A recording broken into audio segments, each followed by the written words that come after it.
Hello friends, നമ്മളിന്ന് തൃശ്ശൂരേക്കാണ് പോകുന്നത്. ഒരു പ്രോഗ്രാമിനായിട്ട് നമ്മൾ രാവിലെ 7:30 എറണാകുളത്ത് നിന്ന് ട്രെയിൻ കയറി നമ്മൾ തൃശ്ശൂരേക്ക് ഏകദേശം ഒരു 10:30 ആയപ്പോഴേക്കും നമ്മൾ തൃശ്ശൂരെത്തി. അതിനുശേഷം നമ്മൾ അവിടെ നിന്ന് ഫുഡൊക്കെ കഴിച്ച് കഴിഞ്ഞിട്ട് നേരെ ഒരു ബസ് കയറി പുഴയ്ക്കൽ ശ്രീ ധർമ്മശാസ്ത്ര ക്ഷേത്രത്തിലേക്കാണ് പോയത്. അവിടെയാണ് നമ്മൾ ഇന്നത്തെ പ്രോഗ്രാം നടക്കുന്നത്. അതുപോലെ തന്നെ ഗരുഡൻ പറവ എന്ന് പറയുന്നൊരു കലാരൂപമാണ് നമ്മൾ ചെയ്യുന്നത്. ഇത് കണ്ടിട്ടുള്ള കൂട്ടുകാരുണ്ടാവും, അതുപോലെ തന്നെ ആദ്യമായിട്ട് കാണുന്നവരുണ്ടാവും. ഈ തൃശ്ശൂർ നമ്മളിത് ഈ അമ്പലത്തിൽ ചെയ്യുമ്പോൾ ഒരുപാട് പേര് ഇത് ആദ്യമായിട്ട് കാണുന്ന ആളുകളുണ്ടായിരുന്നു.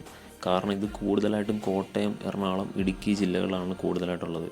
അതുകൊണ്ട് തന്നെ ആളുകൾക്കൊരു പ്രത്യേക കൗതുകമായിരുന്നു ഇത് കാണാനായിട്ട്. അങ്ങനെ ഞങ്ങൾ ഏകദേശം ഒരു 6:30 പരിപാടി സ്റ്റാർട്ട് ചെയ്തിട്ട് ഏകദേശം ഒരു 11 മണിയായപ്പോഴാണ് പ്രോഗ്രാം തീരുന്നത്. ഇതിനൊപ്പം തന്നെ ഒരുപാട് കലാരൂപങ്ങളും നമ്മുടെ ഈ ഘോഷയാത്രയിൽ അണിനിരന്നായിരുന്നു. അതുപോലെ തന്നെ നമ്മൾ ഒരു 10:30 ആയപ്പോഴേക്കും അമ്പലത്തിലേക്ക് എത്തി. നല്ല സപ്പോർട്ടിംഗ് ആയിട്ടുള്ള നാട്ടുകാരും കമ്മിറ്റിക്കാരുമായിരുന്നു നമുക്ക് ഉണ്ടായിരുന്നത്. അമ്പലത്തിലെത്തി കഴിഞ്ഞിട്ടാണേലും നല്ല രീതിക്ക് നമുക്ക് പെർഫോം ചെയ്യാനായിട്ടുള്ളൊരു അവസരം എല്ലാവരും തന്നെ നമുക്ക് ഉണ്ടാക്കി തന്നു. നമ്മുടെ ഈ ഗരുഡൻ പറവ എന്താണെന്നും ഇതിന് നമ്മൾ പോകുന്നതും എല്ലാ കാര്യങ്ങളും നമ്മൾ വീഡിയോസായിട്ട് ചെയ്യുന്നത് ഇപ്പോൾ ഈ ഒരു പ്രോഗ്രാം തൊട്ടാണ്. അപ്പോൾ എല്ലാവരുടെയും സപ്പോർട്ട് ഉണ്ടാവുമെന്ന് പ്രതീക്ഷിക്കുന്നു. അതുപോലെ തന്നെ പോരായ്മകളുണ്ടെങ്കിൽ അത് നിങ്ങൾ നമുക്ക് ചൂണ്ടിക്കാണിച്ച് തരണം.